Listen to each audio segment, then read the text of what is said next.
우리나라도 마찬가지지만 트럼프의 관세보다 중국은 훨씬 더 이전부터 외부 도전 이외에도 국내적인 도전 또는 숙제가 굉장히 많았었죠. 바꿔 말해서 앞으로도 12개월 정도는 부동산 건설의 액티비티는 굉장히 약세일 것이고, 그래서 부동산 시장의 부정적인 영향이 중국 거시경제의 성장에 여전히 부담을 준다. 이렇게 정리하고 넘어가도록 하겠습니다. 안녕하십니까. 상하이 클래스 캡틴입니다. 오늘은 외작의 골드만삭스의 내년 전망 속으로 한번 들어가 보도록 하겠습니다. 그 전에 최근에 중국 경제 상황을 간략히 요약해보고 넘어가겠습니다. 금년 중국의 가계하고 정부 등 그 최종 소비의 경제 성장 기여도는 많이 감소했고요. 반면에 이제 순수출의 기여도는 증가했습니다. 수출이 잘 됐기 때문인데, 팬데믹 이전에는 중국의 소비 성장률이 7에서 8% 정도로 갔었는데, 올해는 10월까지 소매 판매 성장률이 3.5%에 불과했습니다. 사실 코로나 이전에 60% 가까이가 그 소비가 경제 성장에 기여를 했었고요. 그런데 3분기에는 30%로 거의 반토막이 났습니다. 이런 내수의 지속적인 약세가 정책 이반자들에게 좀 경고를 주고 정신을 차리게 해서 9월 하순에 우리가 알고 있는 본격적인 여러 가지 부양책이 시작되었다는 점을 우리는 지난번 방송에서도 여러 차례 말을 했고 잘 알고 계십니다. 특별국채 등으로 조달한 돈이 8월 초부터 지방정부 쪽으로 뿌려졌고, 그 효과는 최근에야 조금씩 나오고 있습니다. 그래서 지난 주말에 10월달 소매 판매 데이터가 나왔고, 또 11월 11일 날 광군지에 그런 판매량들이 예상을 뛰어넘는 그런 성과들이 조금씩 나왔습니다. 특히나 자동차나 가전제품이나 가구 등 또 이제 문화용품 이런 것들이 좀 판매가 호전이 되면서 소매 판매 증가율을 1.2%포인트 정도 끌어올렸습니다. 내년에 가계 소비나 또 특히 이제 상품 소비가 정책적인 자극의 영향을 받아서 그래도 괜찮은 성과를 내지 않겠느냐 이렇게 예상을 하기도 합니다. 중국에서는 총 소비의 3분의 2는 가계가 하고 3분의 1은 정부가 하는데, 금년에는 재정 지출이 느리게 집행이 되어가지고 정부의 소비 증가율이 사실 1%에 머물렀습니다. 그리고 10조 위원의 부채 해소 방안 등이 시행이 된다 그러면 내년도에는 정부의 소비가 한 5%까지 증가하면서 금년보다 한 4% 이상 증가하는 거죠. 그러면서 전체적인 소비를 좀 끌어갈 것으로 그렇게 보고 있습니다. 청년 실업률은 여전히 높은데 이것도 또 소비에 부정적인 영향을 주고 있는 요인이 되고 있고, 또 금년 3분기의 그 임금 증가율 자체도 전년 대비해 가지고 한 2.6% 정도 증가했으니까 이게 GDP가 5% 증가하는 거에 비하면 거의 절반 수준의 임금 상승이 그친 겁니다.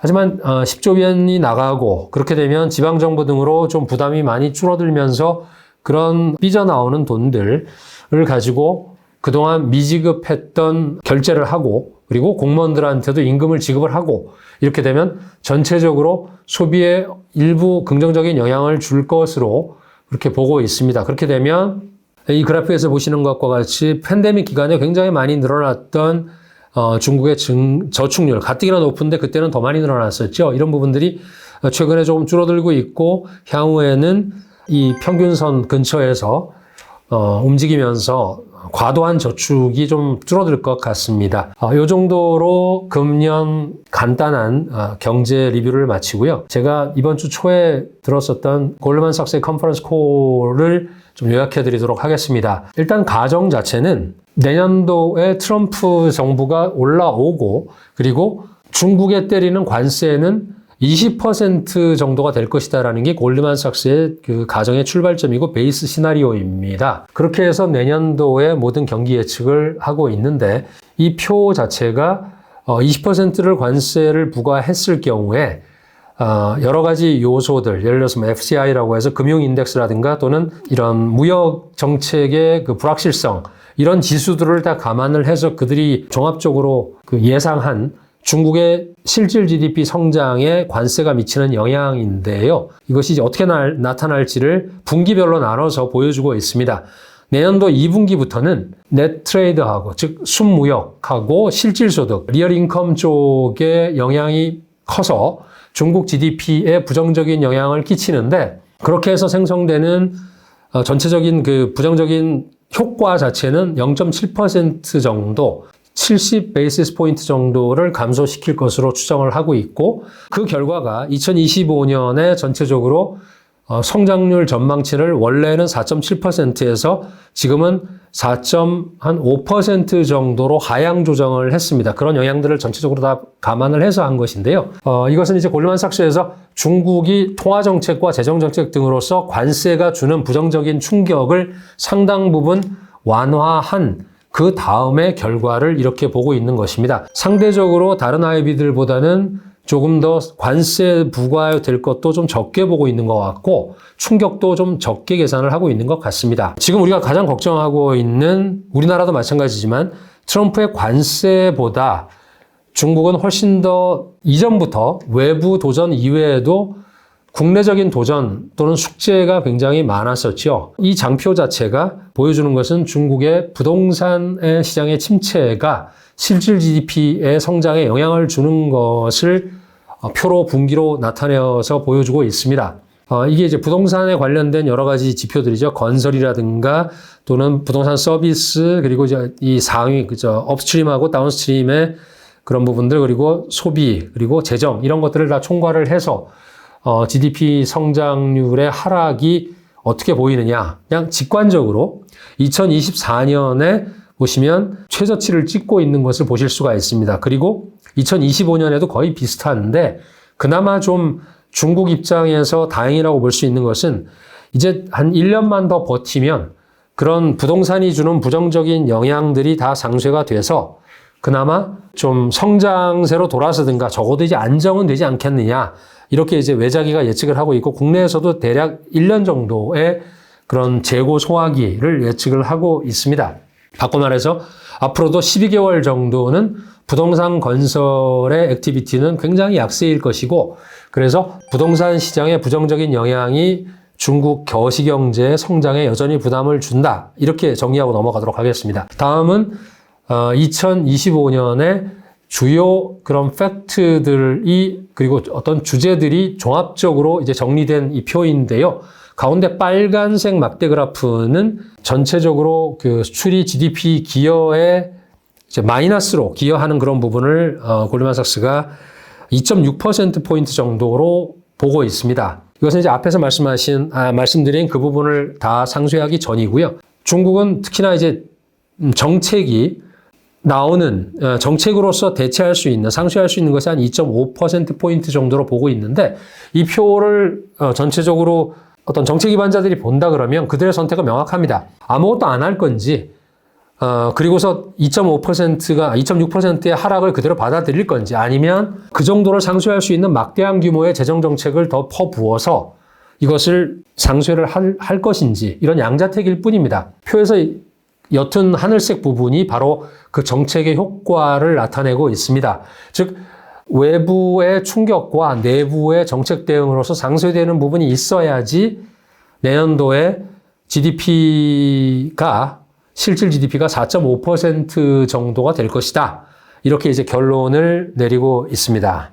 마지막으로 2025년의 모든 숫자를 담은 이 종합표입니다. GDP 성장률은 말씀드린 대로 4.5% 정도로 예상을 하고 있습니다. 이것은 대략 시장의 그 컨센서스이고요. 물론 비관적으로 예상하는 것은 UBS 같은 경우는 4%로 보는 것도 있긴 합니다. 특히 이제 내년 하반기에 디플레이션이 종료될 것으로 가정을 해서 생산자 물가지수 PPI 같은 경우 0% 정도로 보고 있고요. 그래서 대략적으로 물가 전망은 상대적으로 골드만삭스도 보수적으로 보고 있습니다. 내년도에 성장 기여도는 그 내수가 성장에 기여하는 그런 수준은 금년도에 3.6%였던 것이 내년에 한 4.4 정도로 해서 0.8% 정도 올라갈 것으로 보고 있는데 이 가정의 출발점도 역시 관세로부터 받을 그 외수의 하락분을 내수 정책으로 상쇄해서 끌어올린 그런 결과를 반영한 것입니다. 수출 같은 경우에는 역시 이제 줄었죠. 금년도엔 1.3% 정도가 성장에 기여를 했었는데 내년에는 거의 0% 가까이 0.1% 정도로 급감할 것으로 그렇게 예측을 하고 있습니다. 그래서 거꾸로 얘기하면 그래서 국내 수요는 더더욱이 올려야 된다. 이런 그 성장 엔진을 바꿔야 된다. 이런 메시지가 이제 이 표에서도 명확히 나타나고 있습니다. 또 해외 여행 자체가 늘어날 것이기 때문에 내년엔 서비스 수지는 소폭 확대될 것입니다.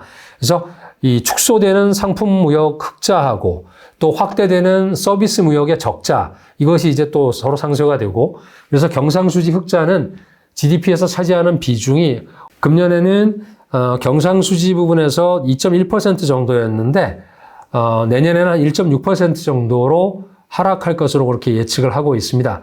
그래서 올해는 경상수지가 강한 모습을 보였지만 금융계정은 사실 상대적으로 상당히 부진했습니다. 그래서 해외 투자가 외려 외국인들의 중국 투자, FDI를 더 초과해서 사실 그 부분에서도 좀 적자가 날 것 같고요. 하지만 증권 투자 부분에서는 자본시장 관련해서는 상반기에는 채권이 해외에서 더 많이 투자를 했었던 것 같고, 그리고 최근에는 또 주식시장이 괜찮아지면서 외국인들의 투자가 늘어났고 해서 이런 추세는 내년에도 유지될 것으로 그렇게 판단을 하고 있는 것 같습니다. 그래서 마지막으로는 이제 환율하고 정책금리를 보면, 정책금리는 여기는 이제 7일물 OMO 7일물 리포 금리로 여기서 이제 내년도 금리 예측을 하고 있는데요. 금년 1.5%에서 내년에는 중국 정책금리는 더 내려가서 1.1% 정도가 될 것이다. 그래서 한 40bp 정도가 더 내려갈 것이다. 이렇게 보고 있지만 역시 미국의 그 금리 인하와 연동되어 있기 때문에 이것도 봐야 될 것 같습니다. 그래서 그렇게 됐을 경우 전체적으로 환율은 7.5 정도로 잡고 있기 때문에 금년보다 한 0.25 정도 올라갈 것이다. 이렇게 판단하고 있습니다. 지금까지 골드만삭스의 내년도 전망을 돌아봤습니다. 이것으로서 오늘 항로를 마치도록 하겠습니다. 감사합니다.